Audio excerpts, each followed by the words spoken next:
Proviamo a immaginare un'isola. Alla fine del Settecento, un mondo che sembra immobile, come intrappolato nel tempo. Ecco, questa è la Sardegna, che soffoca sotto il peso di un sistema feudale che quasi ovunque in Europa sta scomparendo. Un'isola governata da lontano, dai Savoia, che la trattano più come una colonia da sfruttare che come un vero regno. Si respira un'aria pesante, carica di ingiustizie e di un silenzio che però sta per essere spezzato. E in questo mondo fermo, un uomo diventa il simbolo di un'idea che è a tutti gli effetti una rivoluzione. Questo è il racconto di come le speranze di un intero popolo hanno trovato una guida in Giovanni Maria Angioi, di come la sua battaglia per la giustizia si sia trasformata nel primo potentissimo seme di una coscienza nazionale. E tutto comincia non con un piano preciso, ma con un gesto di orgoglio, con una richiesta di dignità. Questa è la storia della sarda rivoluzione. Entriamo nel vivo del primo atto, l'isola che si alza contro i tiranni. Allora, questa cronologia ci aiuta a mettere a fuoco come sono andate le cose. Partiamo dal 1793. I sardi, chiamati a difendere il regno, fanno qualcosa di incredibile. Rispingono la flotta francese. E questa vittoria, accende una consapevolezza nuova. Sull'onda di questo successo, l'antico Parlamento sardo, gli Stamenti, si riunisce e mette nero su bianco le famose 5 domande. Peccato che la risposta del re porterà dritto alla rivolta del 28 aprile e alla fine alla marcia di Angioi del 96. Ma cosa chiedevano esattamente queste 5 domande? Attenzione, non era una richiesta di rivoluzione, ma un tentativo di rimettere le cose a posto. Gli Stamenti chiedevano al re di Torino di rispettare gli antichi privilegi del Regno di Sardegna, di dare più spazio ai sardi nell'amministrazione. In pratica chiedevano dignità e autonomia. Niente di più, niente di meno. Da Torino però arriva un muro, un no secco, totale. E la reazione di Cagliari a quel punto entra nella storia.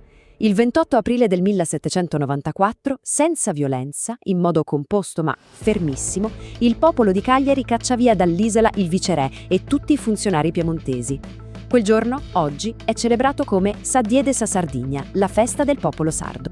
In questo clima così teso, un misto di speranza e di grande incertezza, emerge una figura che è destinata a incarnare i sogni di un'intera isola.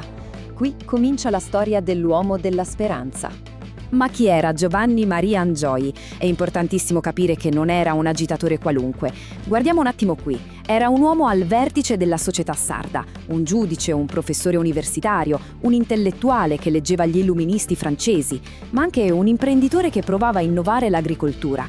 Insomma, era un uomo moderno, con una visione europea, che si ritrovava a vivere in un'isola ancora quasi medievale.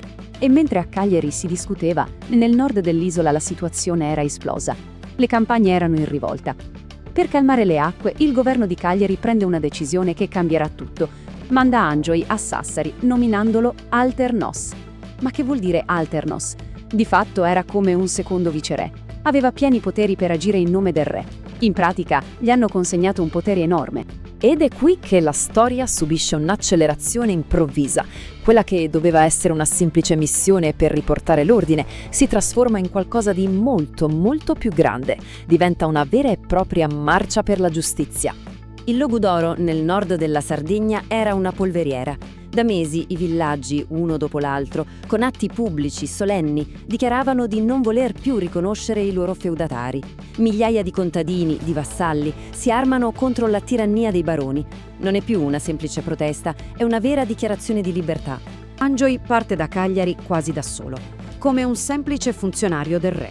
Ma quello che succede durante il viaggio ha qualcosa di leggendario. Villaggio dopo villaggio, i contadini in rivolta si uniscono a lui. Non lo vedono come un giudice del re, ma come il loro liberatore. E così la sua piccola scorta si trasforma in un esercito popolare e lui ne diventa il leader. L'arrivo a Sassari è il momento più alto. Non è un'operazione militare, è quasi un momento di liberazione collettiva. Le cronache lo descrivono proprio così, come un trionfo. La città lo accoglie come un eroe, un salvatore.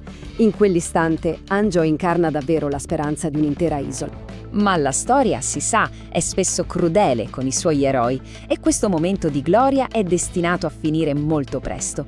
Qui comincia il capitolo più drammatico della nostra storia, quello della sconfitta, dell'esilio e del silenzio. Trasportato dall'entusiasmo popolare, Angioi prende la decisione che segnerà per sempre il suo destino. capisce che non basta riportare la pace, bisogna sradicare il problema alla radice. Il suo obiettivo diventa chiarissimo e radicale: marciare su Cagliari e cancellare il feudalesimo da tutta la Sardegna. Angioy, in fondo, fa una scommessa, basata su due grandi speranze. La prima, internazionale. Le truppe di Napoleone stanno invadendo il Piemonte, i Savoia sembrano vicini al crollo. La seconda, interna. Conta sull'appoggio di tutta l'isola. Ma la realtà, come vediamo bene qui, si rivela brutale. Da una parte, Napoleone vince così in fretta che firma subito un armistizio, salvando di fatto i Savoia. Dall'altra, a Cagliari, i moderati che prima lo appoggiavano, ora gli voltano le spalle. Senza più alcun appoggio politico e con il quadro internazionale completamente stravolto, la fine è questione di poco. Siamo nel giugno del 1796. Alle porte di Oristano il suo esercito di contadini, coraggioso ma disorganizzato, viene facilmente disperso dalle milizie fedeli al viceré. Il grande sogno si infrange. L'impresa è fallita. E le conseguenze della sconfitta sono terribili. Sulla testa di Angioy viene messa una taglia, è costretto a una fuga disperata e a un lungo esilio. Nei villaggi del Logudoro si scatena una repressione durissima. E il sistema feudale, quell'ingiustizia contro cui si era lottato con tanto coraggio, sopravviverà ancora per decenni, continuando a soffocare l'isola. Però un uomo può anche essere sconfitto, ma un'idea no. Ed è proprio qui che inizia l'ultimo capitolo della sua storia, quello che in fondo arriva fino a noi, l'eredità di una grande idea. In esilio, a Parigi, Angioy non si arrende, continua a lottare. Pensate che nel 1799 presenta un memoriale al governo francese, quasi una supplica, chiedendo di organizzare una spedizione per liberare la Sardegna dal feudalesimo e dal dominio sabaudo. Morirà solo e in povertà il 23 febbraio del 1808, senza mai più rivedere la sua terra.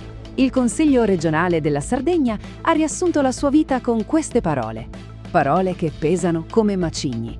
Per quell'idea di giustizia, Angioy ha perso tutto. La famiglia, la sua posizione, i suoi beni. È stato un sacrificio totale per quella che lui chiamava la patria sarda. E qui arriviamo al cuore della sua eredità. Anche se la sua impresa è fallita sul campo, il suo sacrificio non è stato vano. Perché Angioy, unendo la lotta sociale contro il feudalesimo alla lotta politica per l'autogoverno, oggi è considerato a tutti gli effetti uno dei padri dell'autonomia sarda. Quindi non dobbiamo vederlo solo come uno sconfitto, ma come qualcosa di molto più grande. Un eroe tragico che ha avuto la grandezza di provare, con piena consapevolezza, a forzare i tempi della storia.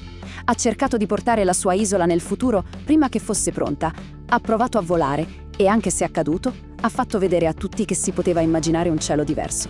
E così la sua storia ci interpella ancora oggi, con una forza incredibile.